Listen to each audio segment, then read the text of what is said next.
जय हिंद दोस्तों। आज की इस वीडियो क्लास में स्वागत है। आज हम बात करेंगे सीटेट पेपर 1 की ईवीएस की, जो हमारा टॉपिक है नंदू हाथी के बारे में, यानी एलिफेंट के बारे में, हाथी के बारे में। ठीक है, इसमें कुछ पॉइंट्स दिए हुए हैं। इसी पॉइंट से रिलेटेड हमारे एग्जाम में कुछ सवालें क्या करती है, आती है। अगर इस पॉइंट्स को अगर हम ध्यान रखते हैं तो हमारे एग्जाम में, आने वाले सीटेट के एग्जाम में, हम कोई भी सवाल उसको क्या कर सकते हैं, हल कर सकते हैं और 1 से 2 नंबर हम क्या कर सकते हैं, प्राप्त कर सकते हैं। ठीक है, तो देखते हैं आखिरकार इसमें पॉइंट्स क्या क्या होते हैं। तो फर्स्ट पॉइंट क्या लिखा हुआ है, एक बड़ा हाथी एक दिन में 100 केजी से ज्यादा पत्ते और झरियां खा लेता है। फर्स्ट पॉइंट हमारा क्या है कि जो बड़ा हाथी रहता है वो एक दिन में मैक्सिमम 100 केजी से ज्यादा पत्ते और झाड़ियां क्या कर लेता है, खा लेता है। सेकंड पॉइंट क्या लिखा हुआ है कि हाथी बहुत कम आराम करता है, यह एक दिन में लगभग 2 से 4 घंटे ही सोते हैं। हाथी के दूसरा पॉइंट क्या बताया गया है कि हाथी जो होता है बहुत ही कम आराम करता है। वो सोता कितने घंटे, तो 2 से 4 घंटे क्या करता है, वो सोता है। ठीक है, और आपको यह भी मालूम होना चाहिए कि वो जितना जगह रहता है वो ज्यादातर समय वो खाने पीने में ही बिता देता है।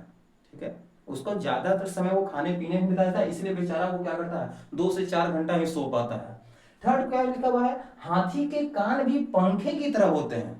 ठीक है, हाथी का कान भी जो होता है वो भी बहुत बड़ा होता है, पंखे की तरह होता है। गर्मी लगने पर हाथी अपने कान को हिलाकर हवा करता है। जैसे हम लोग गर्मी के समय में पंखा से जैसे हवा करते हैं, उसी तरीका से ये भी हाथी जो होते हैं अपने कान को गर्मी लगने पर वो पंखे की जैसा उसको क्या करते हैं, इस्तेमाल करते हैं।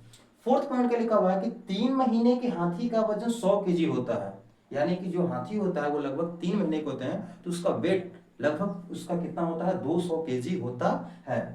फिफ्थ पॉइंट क्या कि हाथियों का झुंड में केवल हथनियां और बच्चे रहते हैं। ये पॉइंट्स बहुत ज्यादा इंपॉर्टेंस रखने वाला है, क्योंकि हाथियों के झुंड में जो केवल होते हैं या तो हाथनी रहता है या बच्चे रहता है। उसके झुंड में कोई भी मेल पार्ट्स क्या रहता है, नहीं रहता है।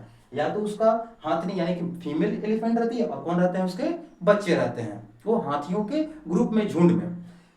6 पॉइंट क्या लिखा हुआ है कि हाथियों की झुंड सबसे बुजुर्ग हथनी की पूरी झुंड की नेता होती है। अब वो झुंड बना हुआ है, तो झुंड बना हुआ तो उसका कोई लीडर भी होगा। तो वो जिसके लीडर कौन होते हैं, तो उस ग्रुप के जो ओल्ड लेडी होती है, यानी कि जो कहा जाता है जो बुजुर्ग हथनी रहती है, वही क्या रहती है, उस ग्रुप की क्या रहती है, नेता रह जाती है। ठीक है, एक झुंड में 10 से 12 हाथियां और बच्चे रहते हैं। यानी हाथियों की झुंड की बात कहा जाए तो एक झुंड में मैक्सिमम उसके 10 से 12 हाथी क्या कर सकते हैं, रहते हैं। उससे ज्यादा होते हैं तो हो सकता है वो दूसरा झुंड में क्या कर रहता है, शामिल हो जाता है। हाथी 14 से 15 साल तक ही इस झुंड में रहते हैं, फिर वे झुंड से अलग अकेले रहते हैं। जैसे हमने अभी बताया कि हाथी जो क्या होता है, हाथियों की झुंड में हथनी और उनके बच्चे होते हैं। बच्चे में मेल फीमेल दोनों हो सकते हैं, यानी कि लड़का लड़की दोनों हो सकता है। तो जब क्या होता है कि जब फीमेल मेल जो हाथी रहता है, ठीक है, यानी कि जो नर हाथी रहता है, वो लगभग 14 से 15 साल तक झुंड में रहते हैं। उसके बाद वो झुंड छोड़ के कहाँ से जाते हैं, वो अपने अकेले रहना पसंद करते हैं।